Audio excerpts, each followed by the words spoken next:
And when the terror attack was carried out this year, on the 22nd of April, we actually expected Pakistan to do justice and bring the perpetrators to book.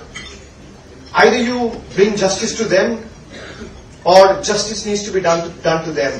You anyway have to do justice. We waited patiently for a week, 10 days, 14 days. Then India eventually carried out the airstrikes on the 7th of May, after waiting for 14 days. Why I'm mentioning about the airstrike? Because the airstrikes were so precise. It was carried out with so much of precision. We ended up successfully destroying 9 terror infrastructure without endangering a single civilian life. This is what India is, firm in resolve, yet honorable in action. নমস্কার, আমি সৌমেন। শুরু করছি আজকের news room. আর আজকের news রুমে একটু কয়েকদিনের যে ঘটনা প্রবাহ সেই নিয়ে আলোচনা। আপনারা জানেন যে অপারেশন সিন্দুর পরবর্তী পর্যায়ে যে ভারতীয় সংসদীয় দলেরকে নরেন্দ্র মোদী বিভিন্ন দেশে পাঠিয়েছেন, বাংলা থেকেও গিয়েছেন তৃণমূলের সর্বভারতীয় সাধারণ সম্পাদক অভিষেক বন্দ্যোপাধ্যায়। অভিষেক বন্দ্যোপাধ্যায় জাপান শেষে আজকে দক্ষিণ কোরিয়াতে গিয়ে পৌঁছেছেন। তবে এই কদিনে বলাই যেতে পারে আন্তর্জাতিক রাজনীতিতে অভিষেক হলো অভিষেক বন্দ্যোপাধ্যায়। একাধারে তিনি দেশীয় রাজনীতিতে সুবক্তা হিসেবে পরিচিত, তারপর আন্তর্জাতিক রাজনীতিতে এই যে নতুন প্রেক্ষাপটে দাঁড়িয়ে অভিষেক বন্দ্যোপাধ্যায়ের উত্থান, আর সেই উত্থানে কি পুঁজি করতে চলেছে তৃণমূল কংগ্রেস আগামী 2026-এর নির্বাচনে, বলা যেতে পারে আন্তর্জাতিক মহলে সুবক্তা হিসেবেও কিন্তু এবার প্রতিষ্ঠিত হলেন অভিষেক বন্দ্যোপাধ্যায়। আর এই যে নতুনভাবে নতুন রূপে আন্তর্জাতিক রাজনীতির পরিসরে অভিষেকের যে অভিষেক হলো, সেই অভিষেক দিয়েই কি রাজনীতিতে 2026-এর নির্বাচনে বাংলায় তৃণমূল কংগ্রেস অনেকটা লাভ করতে পারবে? এই নিয়ে নানান মহলে জল্পনা চলছে। একাধারে যদি বাংলায় 2026-এর নির্বাচনী প্রেক্ষাপট দেখা যায়, তাহলে প্রধান বিরোধী দল বিজেপি এখনও বেশ অগোছালো, এবং বিজেপির সাংগঠনিক অবস্থা বা বুথ ভিত্তিক যে কর্মী সম্মেলন এবং প্রতিটা এজেন্ট নিয়ে যে সমস্যায় রয়েছে, এখনও তারা সব মণ্ডল বা বুথ কমিটিগুলোকে সেভাবে কিন্তু সক্রিয় করতে পারেনি। অন্যদিকে তৃণমূল কংগ্রেস কিন্তু প্রথম থেকেই সুগঠিত, এবং তারা নির্বাচনী স্ট্র্যাটেজি কিন্তু একেবারে প্রথম দিন থেকে পুরো দল নিয়ে তারা মাঠে নামেছে, এবং সেক্ষেত্রে দলনেত্রী মমতা বন্দ্যোপাধ্যায় যেমন একদিকে রয়েছেন, আরেকদিকে রয়েছেন অভিষেক বন্দ্যোপাধ্যায়।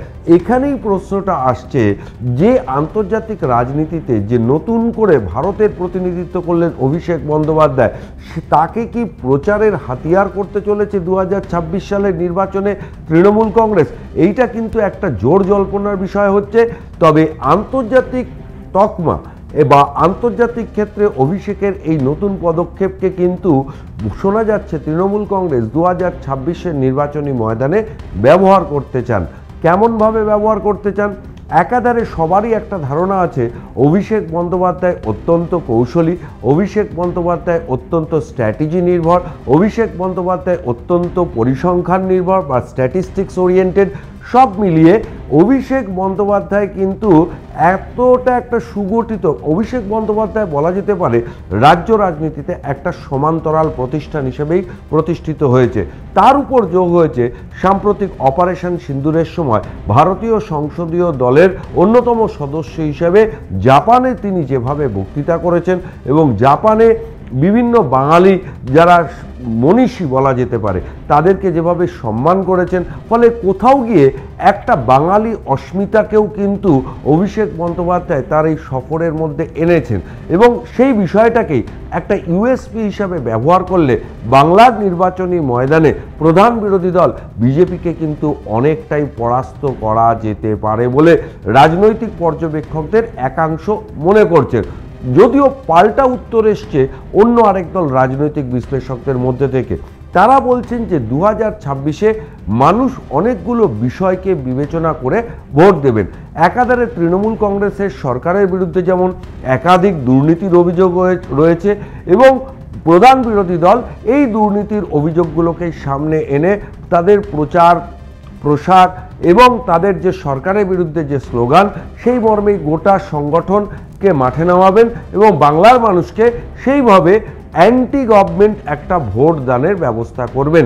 আর এই জায়গাটাতেই কিন্তু অনেক বিশ্লেষক মনে করছেন যতই বিজেপি রাজ্যে এই বিষয়গুলোকে তুলে ধরুন না কেন, অভিষেক বন্দ্যোপাধ্যায় যখন নির্বাচনী প্রচারে রাজ্যে ময়দানে নামবেন তখন তিনি যে পরিসংখ্যান তুলে ধরবেন, তিনি যে সুষ্ঠু প্রশাসনের পরামর্শ দেবেন, তিনি যে সুষ্ঠু ব্যবস্থার প্রতিশ্রুতি দেবেন, সেগুলোতে কিন্তু মানুষ অনেক বেশি ব্যবহার করবেন। কেননা ইতিমধ্যে তিনি সেবাশ্রয় প্রকল্প করেছেন এবং সেবাশ্রয় প্রকল্পের মধ্যে দিয়ে বহু গরিব মানুষ, নিরন্ন মানুষ প্রচুর উপকৃত হয়েছেন।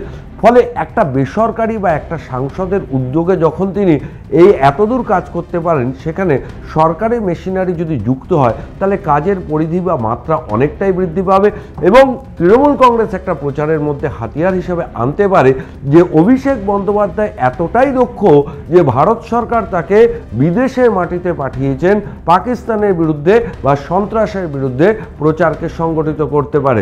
ফলে অভিষেক বন্দ্যোপাধ্যায় একটা এতদিন তিনি জাতীয় স্তরেও ততটা না হলেও রাজ্য স্তরে অভিষেকের যে স্বীকৃতি ছিল এবং তারপরে যে জাতীয় স্তরে সুবক্তা হিসেবে তিনি যে প্রতিষ্ঠিত হয়েছেন এবং তারপরে আন্তর্জাতিক রাজনীতিতেও তিনি সুবক্তা হিসেবে প্রতিষ্ঠিত হলেন, সব মিলিয়ে বলা যেতে পারে আন্তর্জাতিক রাজনীতিতে অভিষেকের যে নতুন করে অভিষেক হলো সেই অভিষেক ব্যবস্থাটাকেই ব্র্যান্ড তৃণমূল কংগ্রেস কিন্তু 2026-এর নির্বাচনে ব্যবহার করতে পারে এবং 2026-এর নির্বাচনে তারা যদি এই ব্র্যান্ড অভিষেককে ব্যবহার করে নির্বাচনী বৈতরণীতে বিপুল সাফল্য পান তাহলে বলাই যেতে পারে অভিষেক ক্যারিশমাই কিন্তু কাজ করলো 2026-এর নির্বাচনে।